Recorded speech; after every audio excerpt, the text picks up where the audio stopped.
جانتے ہیں کہ آدمی جب ضد میں آتا ہے تو آپ اس کو کتنا بھی سمجھاؤ وہ سمجھنے کی کوشش نہیں کرتا. آپ قرآن کریم کی روشنی میں، احادیث طیبہ کی روشنی میں، تفاسیر کی روشنی میں بھی پیش کرو، لیکن ضدی ہی ہوتا ہے. وہ اپنی غلط بات کو صحیح ثابت کرنے کے لیے کچھ بھی کر لے گا. اسی طرح کا ایک معاملہ نبی کریم صلی اللہ تعالی علیہ وسلم کی مبارک ولادت کے موقع پر آج کل دیکھا جاتا ہے. اور یہ کوئی نئی بات نہیں، اس لیے کہ نبی کریم صلی اللہ تعالی علیہ وسلم کی مبارک ولادت کے موقع پر ابلیس خوب رویا تھا، تو آج اس کے پیروکار میلاد کے وقت روتے ہیں.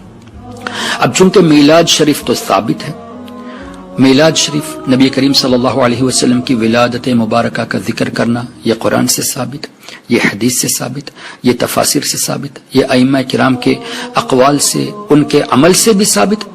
چونکہ یہ لوگ اس چیز کو ماننا نہیں چاہتے، اب لوگوں کو کنفیوز کرنے کے لیے یہ بات آگے پیش کر دیتے ہیں کہ 12 تاریخ جو آپ ولادت کی مانتے ہیں، یہ تو دراصل وصال شریف کی تاریخ ہے.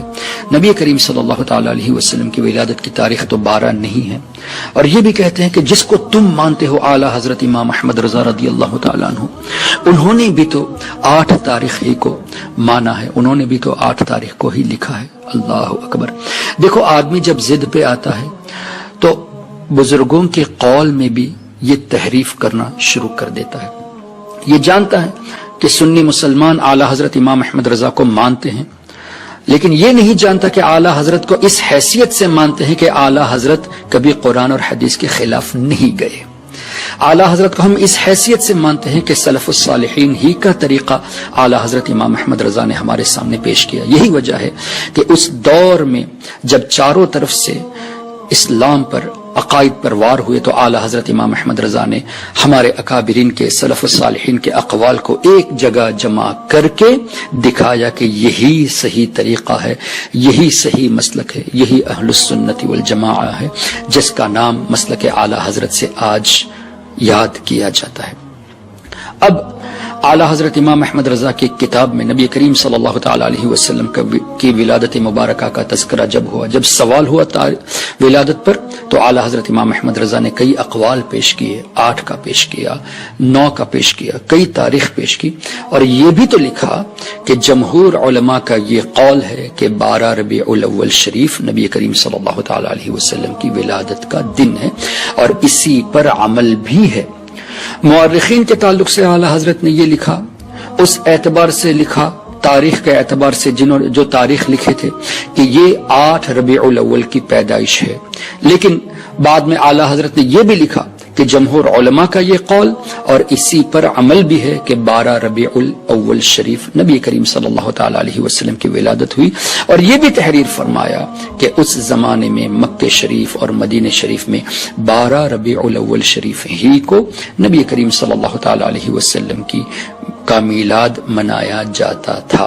اب یہ دیوبندی ہو، یہ وہابی ہو، یہ جب اپنی بات پہ، اپنی ضد پہ جب اٹل رہتے ہیں تو کچھ ان کے پاس ہوتا نہیں. اس لیے کہ جس کو یہ مانتے ہیں، حافظ ابن کثیر، انہوں نے بھی 12 ربیع الاول ہی کا لکھا. اور وہاں بھی جس کو مانتے ہیں شیخ محمد بن عبدالوہاب نجدی، اس کا بیٹا عبداللہ بن محمد بن عبدالوہاب نجدی نے اپنی کتاب مختصر سیرت الرسول میں بھی 12 ربیع الاول ہی لکھا.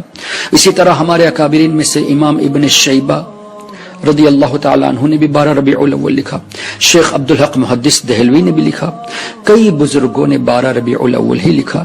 ان سب کو نظر انداز کرتے ہوئے اعلی حضرت کی وہ بات جو انہوں نے تاریخ کے اعتبار سے، مورخین کے اعتبار سے کہی کہ 8 ربیع الاول ہے، اس کو پکڑ کے بیٹھے ہیں. لیکن یہ نہیں دیکھتے کہ اعلی حضرت نے یہ بھی لکھا کہ جمہور کا قول، جمہور علماء کا قول 12 ہے، اور اسی پر عمل بھی ہے، اور اسی تاریخ کو مکہ شریف اور مدینہ شریف میں میلاد منایا جاتا ہے.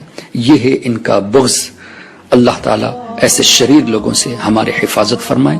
یہ کوئی نئی بات بھی نہیں ہے ان کا ایسا کرنا، اس لیے جیسے میں نے شروع میں کہا کہ یہ ابلیس کے پیروکار ہے.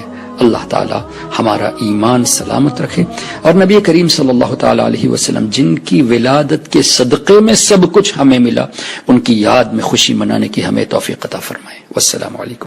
اگر آپ نے ابھی تک ہمارا چینل سبسکرائب نہیں کیا تو ہمارے چینل کو سبسکرائب کر لیں.